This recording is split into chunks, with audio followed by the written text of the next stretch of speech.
Salut l'équipe et bienvenue dans une nouvelle vidéo du Poto Sport Club, expert en rien, passionné de tout. Les Jeux Olympiques de Paris se sont achevés il y a quelques semaines et ils auraient été tout simplement exceptionnels. Entre la cérémonie d'ouverture complètement folle et réussie à 100%, les performances historiques de nos athlètes français, le record de médailles d'Atlanta battu et toutes les émotions qui nous ont fait vivre la vibe qu'il y a autour de Paris pendant 15 jours, voilà, on peut se le dire, j'ai peut-être une pointe de chauvinisme là-dedans, mais on peut se le dire, c'était les plus beaux Jeux Olympiques de l'histoire. Mais la fête du sport à Paris n'est pas finie puisqu'on est à J-1 de la cérémonie d'ouverture des Jeux paralympiques qui se dérouleront du 28 août au 8 septembre. Et donc je voulais vous faire une petite vidéo sur nos meilleures chances de médailles comme je l'avais fait pour les Jeux Olympiques. En faisant ça, j'espère aussi vous faire connaître un peu mieux certains des 237 athlètes qui représenteront la France dans les 22 sports présents au programme des Jeux paralympiques de Paris 2024.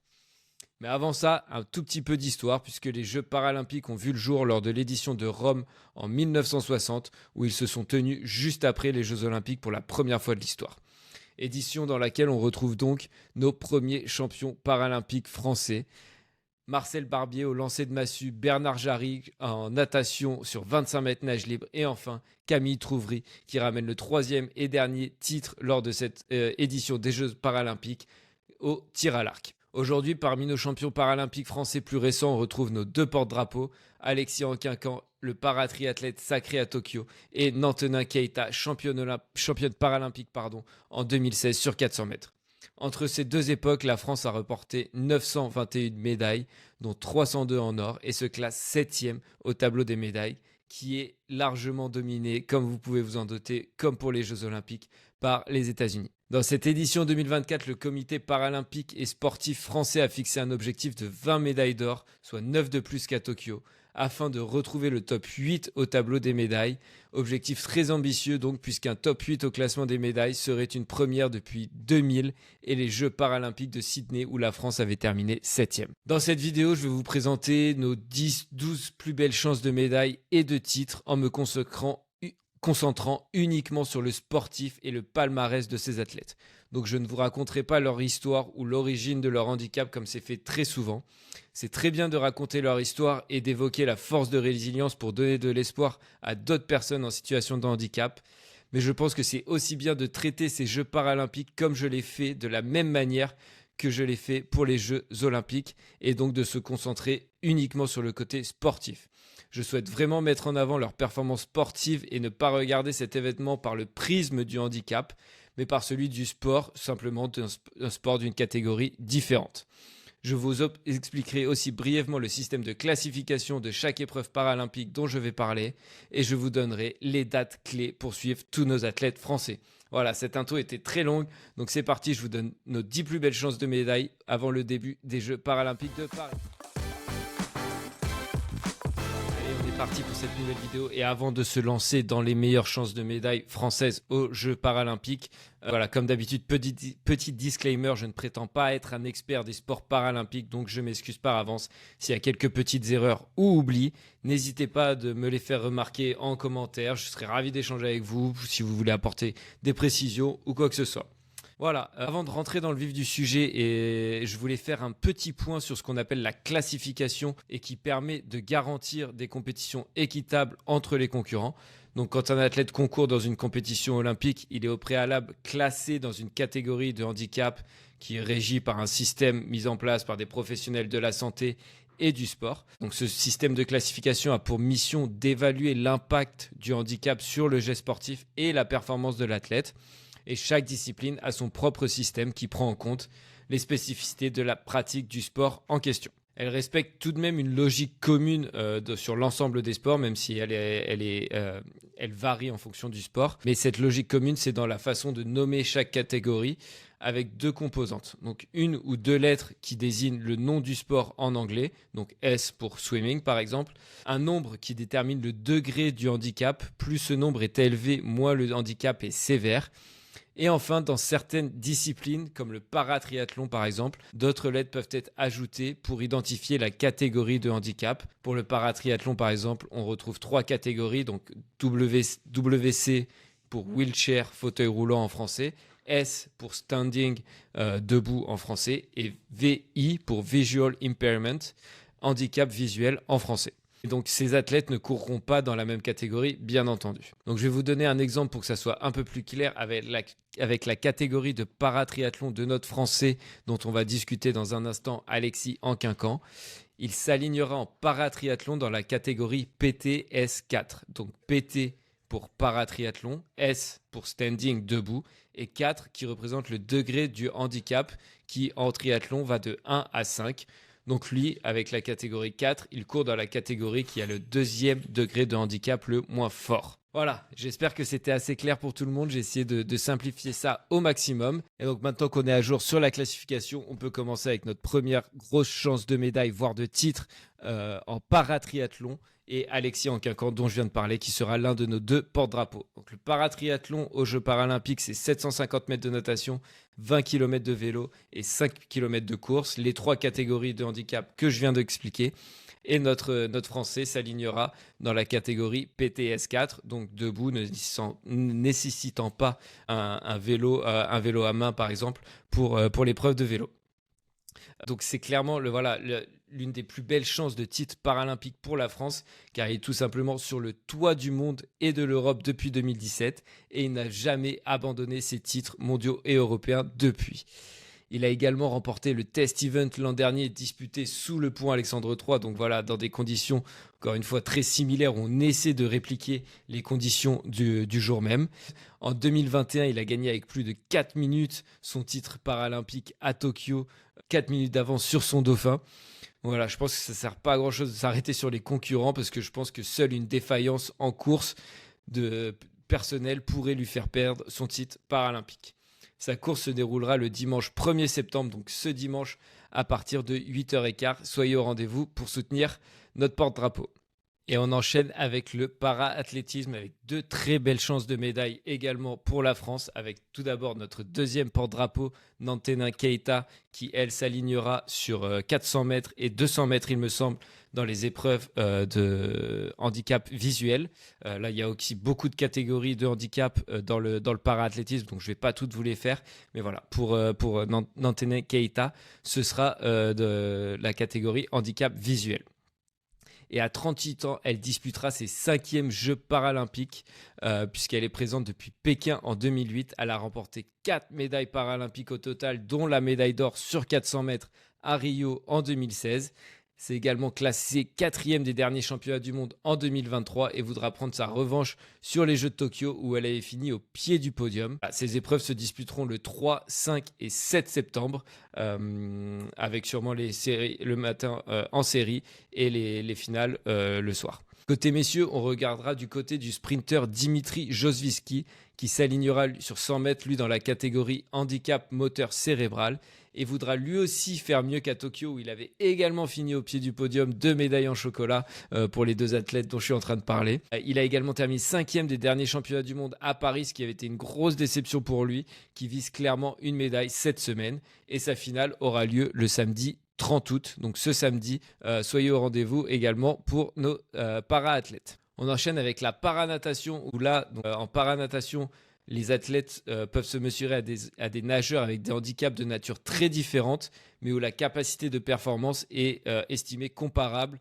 par le comité paralympique international. Et en natation, on commence avec Alex Portal, qui est l'un des grands favoris pour décrocher au moins une médaille d'or à Paris, puisqu'il est triple champion du monde en titre sur le 100 mètres nage libre, le 200 mètres 4 nage et le 400 mètres nage libre. À seulement 21 ans, il est déjà double médaillé paralympique à Tokyo, mais n'est encore jamais monté sur la plus haute marche du podium.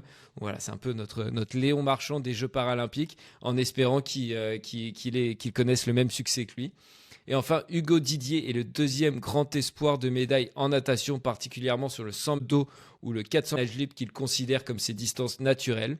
Il a d'ailleurs obtenu l'argent sur le 400 nage libre et le bronze en 200 mètres 4 nage à Tokyo. Il avait connu une grosse déception sur le 100 dos où il avait fini que 5e il me semble. Et il a également rapporté 4 médailles individuelles des derniers championnats du monde à Manchester en 2023. Les 2 nageurs débuteront leur compétition en série ce jeudi, donc dans 2 jours à peine, 29 août au matin, avant d'enchaîner dans l'après-midi avec les finales. Donc voilà, dès jeudi, il faudra être au rendez-vous pour supporter nos nageurs paralympiques français. Le prochain sport dont je vais parler a beaucoup déçu au JO de Paris, donc espérons que nos paracyclistes sur piste montrent un meilleur visage que nos cyclistes sur piste aux Jeux de Paris. La première, ça a été la révélation des Jeux paralympiques de Tokyo avec ses 4 médailles, dont le titre en poursuite sur piste. Alexandre Léoté espère faire retentir la Marseillaise cette fois à domicile et il a de très belles chances d'y parvenir puisqu'à seulement 24 ans, tenez-vous bien, 24 ans, il cumule déjà 19 titres mondiaux et 4 médailles paralympiques, dont une en or obtenue à Tokyo. Il a remporté 4 titres lors des derniers championnats du monde à Rio, qui se sont déroulés il y a quelques mois à peine. Donc voilà, il commencera ses jeux le vendredi 30 août. Il sera vraiment l'une des plus grosses attractions côté française et les plus grosses chances de multiples titres, même pas seulement médailles. Chez les filles, cette fois, Heidi Gauguin, qui a la particularité de concourir au plus haut niveau en paracyclisme, mais aussi chez les valides, puisqu'elle est championne du monde junior en 2022 chez les valides. Et elle sera aussi la grande favorite de l'épreuve de poursuite, puisqu'elle est double championne du monde en titre. Et sa première épreuve est programmée pour le samedi 31 août. On va enchaîner avec cette fois-ci un sport qui nous a fait rêver pendant ces JO. Je vais parler du judo maintenant. Alors là, dans le para-judo, il n'y a que 2 catégories de handicap, malvoyants et non-voyants. Voilà, donc c'est un autre sport très riche, avec une histoire très riche en France. Et le visage qui le représente le mieux chez nous est celui de Sandrine Martinet, puisqu'à 41 ans, elle s'apprête à disputer ses 5e Jeux paralympiques. Elle a remporté déjà 4 médailles paralympiques, 3 fois en argent à Sydney, Pékin et Tokyo. Et la consécration, le titre, le sacre ultime à Rio en 2016, où elle remporte l'or paralympique. En 2012, la seule Olympiade où elle n'est pas médaillée, elle s'était fracturé la malléole en plein combat et elle avait tout de même continué et fini le combat, mais avait dû s'incliner face à son adversaire qui avait pu la mettre un hippon. Elle était porte-drapeau à Tokyo et elle est aujourd'hui l'une des figures les plus importantes de l'handisport en France. Donc voilà, très curieux de voir Sandrine Martinet à 41 ans disputer peut-être ses derniers JP, je devrais dire, à Paris, en France, à la maison. Et on espère que, elle a remporté 3 médailles d'argent, une en or. On espère qu'elle va aller chercher l'or, une 2e médaille d'or pour équilibrer un peu tout ça. On passe maintenant au para-tennis de table. Donc en tennis de table, cette fois-ci, contrairement au judo, il n'y avait que 2 catégories de handicap. Là, on a 11 catégories. Donc 5 pour les athlètes debout, 5 pour les athlètes en fauteuil et 1 pour les athlètes à déficience intellectuelle. Dans la catégorie fauteuil, je ne suis pas un spécialiste, mais j'ai l'impression qu'on a le GOAT un peu parmi la délégation française, le GOAT de sa discipline, puisque Fabien Lamiro est quadruple champion olympique. Il avait fait le doublé en simple et par équipe sur 2 Olympiades de suite, à Rio puis à Tokyo. Donc on espère qu'il rapportera à nouveau 2 médailles d'or à la délégation française à Paris cette fois-ci. Et il est aussi plusieurs fois champion du monde et d'Europe en titre. Voilà, un 3e doublé consécutif dans ces Jeux paralympiques de Paris serait tout simplement historique.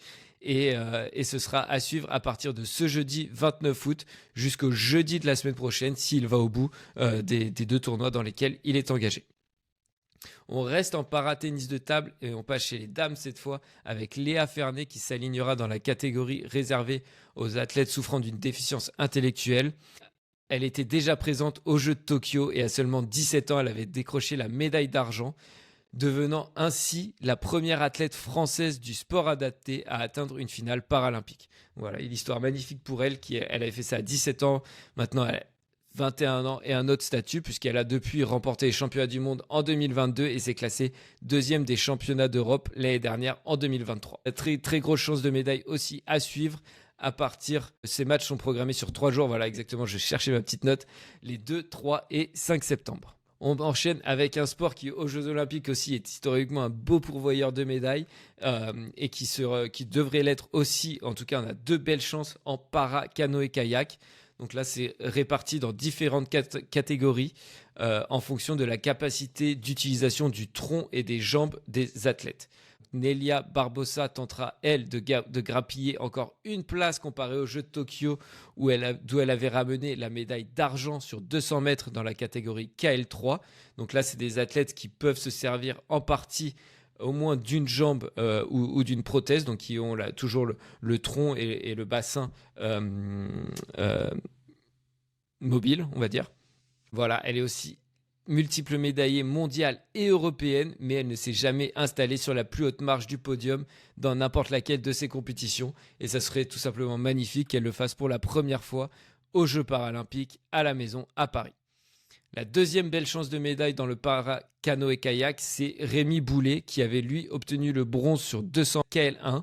Donc là, 1, encore une fois, chiffre le plus bas, donc le plus haut degré de handicap chez les sportifs.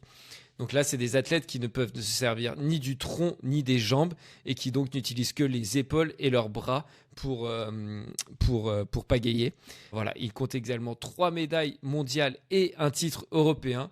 Donc on espère qu'il va se parer d'or à Paris lors de ces Jeux paralympiques. Et enfin, dernière belle chance de médaille pour la France, on va parler cette fois-ci d'un sport collectif, le rugby fauteuil. Donc là, comme dans tous les handisports collectifs, chaque joueur se voit attribuer un nombre de points en fonction du degré de son handicap. Et là, par contre, voilà, c'est pareil, plus le chiffre est haut, moins le handicap est sévère. Pardon. Donc les équipes, à tout moment sur le terrain, ne peuvent pas dépasser un certain total de points si on additionne tous les points attribués à chaque athlète. Donc l'équipe de France de rugby fauteuil nourrit de grandes ambitions dans ce tournoi puisqu'elle vise la médaille d'or. Les Français sont en effet double champion d'Europe en titre et 6e nation mondiale. Ils comptent également l'un des plus beaux palmarès de l'handisport français en la personne de Riyad Salem, qui a détenu le record du monde en relais 4 nages en natation, qui a remporté 3 fois les championnats d'Europe de basket fauteuil avant de rejoindre l'équipe de France de rugby fauteuil, où il est donc double champion d'Europe avec l'équipe de France. Voilà les amis, c'était la dernière chance de médaille française aux Jeux paralympiques dont j'avais envie de vous parler avec ce rugby fauteuil. On arrive à la fin de cette vidéo, j'ai essayé de rester en surface au maximum car j'avais envie de parler d'un maximum d'athlètes paralympiques. Encore une fois, je ne voulais pas m'attarder sur leur histoire, leur passé, leur origine, etc. Mais parce que c'est pas pour négliger ça, mais c'est parce que j'avais envie de les traiter comme j'ai traité tous les autres athlètes olympiques et donc ne parler que de leur histoire sportive. Voilà, j'espère vous avoir donné envie de regarder ces Jeux paralympiques. En tout cas, moi, ça m'a donné envie en faisant cette vidéo. J'espère aussi que ces Jeux paralympiques résonneront autant que les JO, car ces sportifs le méritent vraiment et je suis sûr qu'ils nous procureront autant d'émotions que leurs compatriotes l'ont fait pendant les Jeux olympiques. Voilà, kiffez bien, ça commence mercredi, demain, cérémonie d'ouverture, donc soyez tous au rendez-vous. Ciao les